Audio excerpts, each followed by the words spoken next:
नमस्ते। आज मैं एक दक्षिण कोरियाई फंतासी फिल्म के बारे में बताऊंगा जिसका नाम है vanishing time a boy who return. आगे स्पॉइलर हैं, सावधान रहें।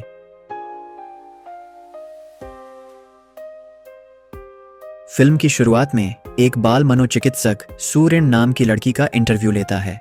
डॉक्टर जब इंटरव्यू रिकॉर्ड करने के लिए कैमरा लगाता है तो सूरिन घबरा जाती है। वह उसे शुरू से अपनी कहानी सुनाने को कहती है। सूरिन बताती है कि उसकी माँ ने कुछ साल पहले डो क्यून से शादी की थी। शादी के कुछ समय बाद उसकी माँ का देहांत हो गया। तब से सूरिन डो क्यून के साथ रह रही है। उसे हवानो नाम के एक द्वीप पर निर्माण स्थल पर नियुक्त किया जाता है, इसलिए दोनों वहां जाते हैं। माँ की मृत्यु के बाद से सूरिन कभी सच में खुश नहीं रही। वह ज्यादा बात नहीं करती और अपने सौतेले पिता को पसंद नहीं करती। उसे द्वीप के एक नए स्कूल में दाखिला मिलता है, पर वह अकेले रहना पसंद करती है। उसके सौतेले पिता को सुरंग निर्माण स्थल के प्रमुख के रूप में रात भर काम करना पड़ता है। निर्माण के दौरान विस्फोटों के कारण द्वीप के लोगों को निर्माण क्षेत्र में जाने की मनाही है। एक रात सूरिन अपने फोन पर वर्महोल के बारे में अपने ब्लॉग की टिप्पणियां पढ़ती है। मां की मृत्यु के बाद सूरिन दुनिया से भागना चाहती थी और इस पर शोध करते हुए वर्महोल में रुचि लेने लगी। वह इंटरनेट पर, यहां तक कि स्कूल के कंप्यूटर पर भी ऐसे विषयों पर लोगों से बात करती है। वह गलती से कंप्यूटर खुला छोड़ देती है, जिससे सहपाठी उसकी टिप्पणियां पढ़कर मजाक उड़ाते हैं। घर लौटते समय सूरिन की मुलाकात सूंग मिन नाम के एक अनाथालय के लड़के से होती है। सूंग मिन अपना परिचय देकर दोस्ती करना चाहता है, लेकिन सूरिन उसे नजरअंदाज करती है। अगले दिन दोपहर में सूरिन सूंग मिन और उसके दोस्तों को वर्महोल वाले ब्लॉग पर चर्चा करते सुनती है। सूंग मिन का दावा है कि ब्लॉग पढ़ने के बाद वह दूसरे आयाम में प्रवेश कर चुका है। उस दिन सूंग मिन उसका पीछा करता है जब वह घर जा रही होती है। पुकारे जाने पर वह कहता है कि वह ब्लॉग में लिखी हर बात पर यकीन करता है। अलौकिक चीजों में साझा रुचि से दोनों दोस्त बन जाते हैं। सूरिन ने सूंग मिन से गुप्त बातचीत के लिए अपनी लिपि बनाई है। वे सूरिन की डायरी में रोज एक दूसरे को संदेश लिखने लगते हैं। स्कूल के बाद हर दिन वे भूतों की खोज में शहर घूमते हैं। एक बार सूंग मिन सूरिन को जंगल में एक पुराने लकड़ी के घर में ले जाता है। वे घर की खोजबीन करते और मोम पर उकेरते हुए लंबी बातें करते हैं। सूरिन को सूंग मिन से प्यार हो जाता है। वह अचानक उसे चूम लेती है, जिससे वह घबरा जाता है। एक दिन सूरिन सूंग मिन और उसके 3 दोस्तों को निर्माण स्थल पर विस्फोट देखने की योजना बनाते देखती है। वह उनके साथ जुड़ जाती है और बच्चे बड़ों की नज़र से बचने के लिए जंगल से होकर जाते हैं। जब वे साइट पर बाढ़ पार करते हैं, एक बच्चा डर जाता है और घर भाग जाता है। वह बच्चा शायद किसी दिन विश्वविद्यालय जाएगा। बाकी 4 चट्टान के पीछे छिपकर इंतजार करते हैं, पर कोई धमाका न होने से निराश हो जाते हैं। जंगल से गुजरते हुए उन्हें एक छोटी सी गुफा मिलती है। वे उसे एक्सप्लोर करने का फैसला करते हैं और एक एक करके अंदर जाते हैं। आखिरकार गुफा के अंत में पानी में डूबा एक चमकदार पदार्थ मिलता है। सूरिन सोचता है कि यह एक उल्का पिंड है। सूंग मिन खुद पानी में गोता लगाकर वह पदार्थ लाने का फैसला करता है। पता चला, सुरंग से निकालने पर वह चीज चमकना बंद कर देती है। बच्चों को लगता है कि यह अंडे जैसा दिखता है। ताए शिक नाम का एक लड़का कहता है कि यह समय भूत का अंडा हो सकता है। जो भी ताए शिक ने लिया है, मुझे भी चाहिए। उसके दादा ने बताया था कि पूर्णिमा की रात पहाड़ों में एक गुफा दिखती है जहां समय भूत रहता है। जो भी गुफा में जाएगा वह बूढ़ा होकर बाहर आएगा। दूसरे बच्चे उस पर विश्वास नहीं करते क्योंकि वे बूढ़े नहीं हुए। सूरिन को पता चलता है कि उसका हेयर पिन, जो माँ का उपहार था, गायब है। वह उसे खोजने गुफा में वापस जाती है, जबकि लड़के अंडे की रखवाली करते हैं। उसे पिन मिल जाता है, पर वह देखती है कि चमकता अंडा फिर पानी में है। भ्रमित होकर वह बाहर आती है और देखती है कि अंडा टूटा है और उसके सभी दोस्त गायब हैं। वह अंधेरा होने तक जंगल में उन्हें खोजती रहती है। अंत में वह जंगल में खो जाती है और रात वहीं बिताती है। अगले दिन पुलिस बल जंगल में बच्चों की तलाश करता है। जासूस आन को जांच का प्रमुख बनाया गया। जल्द ही पुलिस को जंगल में सूरिन बेहोश मिली। सौभाग्य से वह जीवित और स्वस्थ थी। अस्पताल में जासूस ने पूछा कि बाकी लड़कों का क्या हुआ और उसने गुफा और चमकते अंडे की पूरी कहानी बताई। जासूस और बड़ों को उसकी कहानी पर यकीन नहीं हुआ। वह उन्हें गुफा दिखाने जंगल ले गई, पर वह नहीं मिली। ऐसा लगा जैसे पूर्णिमा की रात के बाद वह गायब हो गई। फिर जासूस को बताया गया कि लापता जेवूक की लाश शहर से 20 किमी दूर समुद्र तट पर मिली। पता चला कि उसकी मौत का कारण टाइम गॉब्लिन, मेरा मतलब दमा का दौरा था। किसी ने उसे दफनाया था तो केस अपहरण का बन गया। हफ्ते बीत गए पर बाकी 2 लड़के नहीं मिले। सूंगमिन के बिना सू रिन फिर से अंतर्मुखी हो गई। वह भी उतनी ही उलझन में है, पर सच बोलने पर कोई उस पर विश्वास नहीं करता।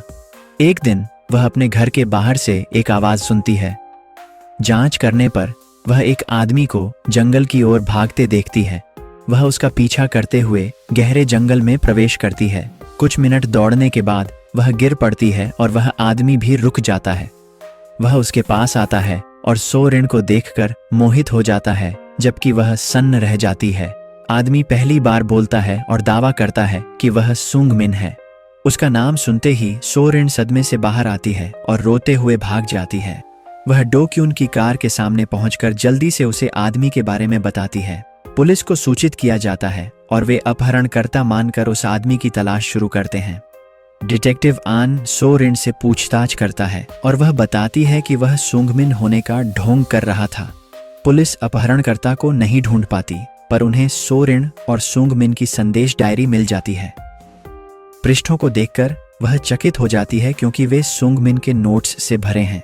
कोड भाषा में उसने गुफा में हेयर पिन लेने जाने के बाद की हर घटना लिखी है। अंडे के अंदर क्या है यह जानने के लिए सूंगमिन सू रिन की प्रतीक्षा किए बिना उसे तोड़ देता है। उनकी निराशा के लिए वह खाली निकलता है। जब सू रिन वापस नहीं आती, सूंगमिन गुफा में जाकर देखता है कि वह जम गई है। वह उससे बात करने और हिलाने की कोशिश करता है, पर वह प्रतिक्रिया नहीं देती। कुछ पल बाद वह हवा में एक पानी की बूंद को लटकते हुए देखता है। वह गुफा से बाहर निकल आता है। बचाओ, और ऊपर देखो कि पक्षी भी हवा में जम गए हैं। लड़के शहर जाकर देखते हैं कि सभी लोग परिवार सहित ठहर गए हैं। उन्हें एहसास होता है कि सिर्फ वे 3 चल सकते हैं, यानी वे कुछ भी कर सकते हैं। शुरुआती दिनों में वे खुशी के चरम पर हैं। वे मनमाना खाते पीते, सोते और पूरा दिन मस्ती करते हैं। 1 महीने बाद ऊबकर वे द्वीप छोड़ दूसरे शहर जाने का फैसला करते हैं। लेकिन जब पता चलता है कि समुद्र का पानी भी रुका है, तो नाव डूबने का खतरा होता है। वर्तमान में सू रिन समझती है कि जंगल में मिला व्यक्ति सूंगमिन था।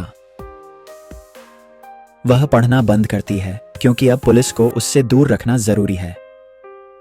अगर वे उसे पकड़ लेते हैं तो उसे अपहरणकर्ता मानकर गिरफ्तार कर लेंगे। इसलिए वह जंगल में किसी को देखने की बात से मुकर जाती है। पुलिस उस पर यकीन कर लेती है और वह डायरी पढ़ना जारी रखती है। कई महीनों बाद वे लोग मॉल में एक तंबू में रहने लगते हैं। जीवूक का स्वास्थ्य दिन ब दिन बिगड़ता जाता है क्योंकि उसे दमा है और उसका इन्हेलर काम नहीं करता। एक रात वह दम घुटने से अपने दोस्तों के सामने धीरे धीरे मर जाता है।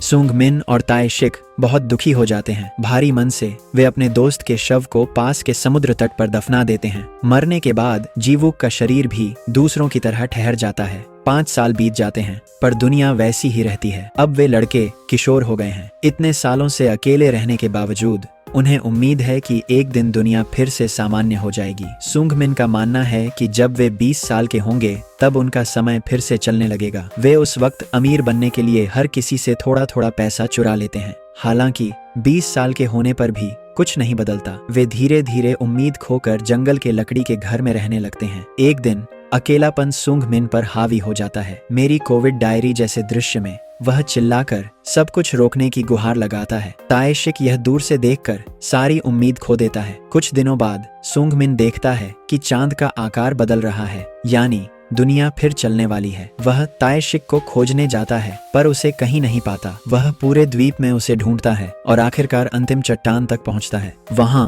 वह ताए शिक के कपड़े जमीन पर पाता है और समझ जाता है कि उसका दोस्त पानी में कूद गया है। वह भी ताए शिक के पीछे कूदता है, पर उसी पल दुनिया फिर से चल पड़ती है। वह पानी से बाहर निकलता है और चलती प्रकृति देखकर मंत्रमुग्ध हो जाता है। डायरी पढ़ने के बाद सूरिन लकड़ी के घर भागती है और आखिरकार अपने दोस्त को देखती है। वे दुनिया को कहानी बताने का फैसला करते हैं, पर शक है कि कोई उन पर यकीन करेगा। इधर सीसीटीवी फुटेज से पुलिस को पता चलता है कि सुंगमिन जंगल में है। उन्हें लगता है कि वही अपहरण करता है। रात को सुंगमिन भावनात्मक सहारे के लिए सूरिन के कमरे में आता है। चूंकि वो काफी वक्त से अकेला रह रहा है, उसे डर है कि वो दर्द से बचने के लिए खुद को नुकसान पहुंचा सकता है। अगले दिन ताए शिक के माता पिता निर्माण स्थल पर आकर डो क्यून को अपने बेटे की गुमशुदगी का जिम्मेदार ठहराते हैं।